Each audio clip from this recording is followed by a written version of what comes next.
आगरा के थाना ताजगंज क्षेत्र स्थित विभव नगर चौराहे पर उस समय हंगामे की स्थिति बन गई जब नगर निगम की टीम अतिक्रमण हटाने की कार्रवाई करने पहुंची। नगर निगम ने अभियान के दौरान सड़क किनारे बनी करीब 30 झुग्गियों को हटाने की कार्रवाई की। प्रशासन का कहना है कि यह अभियान सरकारी भूमि को अतिक्रमण मुक्त कराने के लिए चलाया जा रहा है, लेकिन कार्रवाई शुरू होते ही झुग्गी वासियों का गुस्सा फूट पड़ा। स्थानीय लोगों का आरोप है कि वह पिछले करीब 30 वर्षों से यहां रहकर अपना जीवन यापन कर रहे हैं। उनका कहना है कि बिना समुचित पुनर्वास और वैकल्पिक व्यवस्था के अचानक झुग्गियां तोड़ना उनके साथ अन्याय है। विरोध में बड़ी संख्या में लोग सड़क पर उतरकर आए और नगर निगम के खिलाफ जमकर नारेबाजी की। प्रदर्शनकारियों ने सड़क जाम कर दी, जिससे लोगों और वाहनों की लंबी कतारें लग गई। जाम के कारण आम राहगीरों और वाहन चालकों को काफी परेशानी का सामना करना पड़ा। सूचना मिलते ही पुलिस मौके पर पहुंची और लोगों को समझाने का प्रयास किया। काफी देर तक चले विरोध प्रदर्शन के बाद पुलिस और प्रशासनिक अधिकारियों ने लोगों से बातचीत कर स्थिति को नियंत्रित किया और यातायात को धीरे धीरे सामान्य कराया। वहीं नगर निगम का कहना है कि शहर को अतिक्रमण मुक्त बनाने के लिए अभियान आगे भी जारी रहेगा और सभी कार्रवाई नियमानुसार की जा रही है। अब इस पूरे मामले में लोगों की मांग है कि यदि अतिक्रमण हटाया जाता है तो प्रभावी परिवारों के पुनर्वास और वैकल्पिक व्यवस्था पर भी गंभीरता से विचार किया जाए। अतिक्रमण हटाने की इस कार्रवाई प्रभावित परिवारों के पुनर्वास का मुद्दा एक बार फिर चर्चा में है। अब देखना होगा कि प्रशासन इस मामले में आगे क्या कदम उठाता है। लगाया जाम के हमारे कहूँ ये पूरा सामान तोड़ दिया और एक एक चीज कैसे लेते हैं हम तो खरीदते हैं। और जहाँ पर किन लोगों ने तोड़फोड़ी की है? ये मीडिया वाले थे, लोजर वाले थे और ये पीएससी वाले, आर्मी वाले थे, पुलिस वाले थे। यहाँ पे कब से हो? जो हो गए 35 साल। वोट देते हो आप लोग? वोट देते हैं, आधार कार्ड सब है, राशन कार्ड सब है। अच्छा, कोई सुनवाई नहीं करता हमारी। मैं तो हाथ जोड़ कोई सुनवाई नहीं करता। अब क्या चाहते हो आप लोग?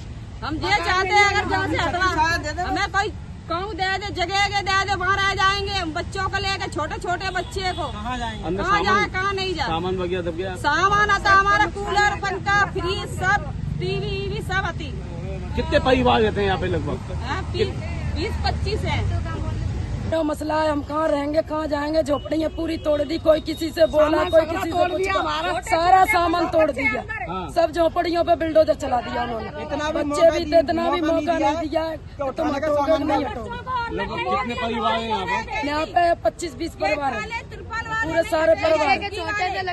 हाँ, और छोटा लड़का सो रहा था, बिल्डोजर चला उसके हाथ में लगी। अच्छा, बच्चा अंदर, बच्चे ही अंदर। कभी कुछ नुकसान हो गया, कूलर टूट गए, टीवी फूट गई, सब फूट गए, पंखा सब टूट गए। तो आपको सूचना दी गई थी पहले? नहीं दी गई सूचना, कोई सूचना नहीं दी हमें, कुछ भी नहीं कहा। और ऐसे यहाँ के चुपचाप बिल्डोजर चला दी। कब से यहाँ पे? यहाँ से हमें 20 साल हो गई है, 20-25 साल हो गई, ज्यादा ही हो गई, 30 साल ही हो गई होगी यहाँ पर रहते। देखो सर, हमें यहाँ कोई सूचना तो दी नहीं गई और उन्होंने आते ही यहाँ पे तोड़फोड़ चालू कर दी। हम मना करते रहे कि सर हम हटा रहे हैं, लेकिन उन्होंने किसी की नहीं मानी।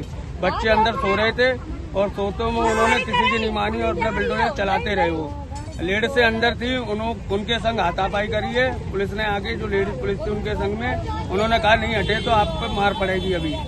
तो हमने कहा सर हमें इतना मौका दो, हम अपना सामान तो हटा लें। उन्होंने कहा कोई मौका नहीं मिलेगा, भर के ले जाएंगे सामान। तो हमने कहा अब हम जाएं कहाँ, हमारे पास जमीन जायदाद तो है नहीं। उन्होंने कहा कहीं पे भी जाओ, चाहे मरो चाहे जियो, हमें कोई मतलब नहीं है। तो ऐसे में हम कहाँ जाएं? कब से यहाँ पे 30-35 साल हो गई हमें रहते। मेरा जन्म ही यहीं का है, यूँ समझ लो। कोई सूचना नहीं दी गई थी? हमें कोई सूचना नहीं दी गई, इन्होंने आते ही तोड़फोड़ चालू करी है। तो आपका सामान वामान सब? हमारा सामान सब अंदर ही भरा रखा है, खाने पीने के सामान ही हमारे अंदर थे, वो सब फैल गए हैं और ये तो अपनी तोड़फोड़ करके चले गए। अब क्या चाहते हो आप? हम ये चाहते हैं अगर हमें यहाँ से हटाएं तो हमें मकान दिए जाए, नहीं तो हम यहाँ से हटेंगे नहीं सर। जाएंगे कहाँ बच्चों को लेके? ऐसे में कुछ भी हो जाए हटेंगे नहीं।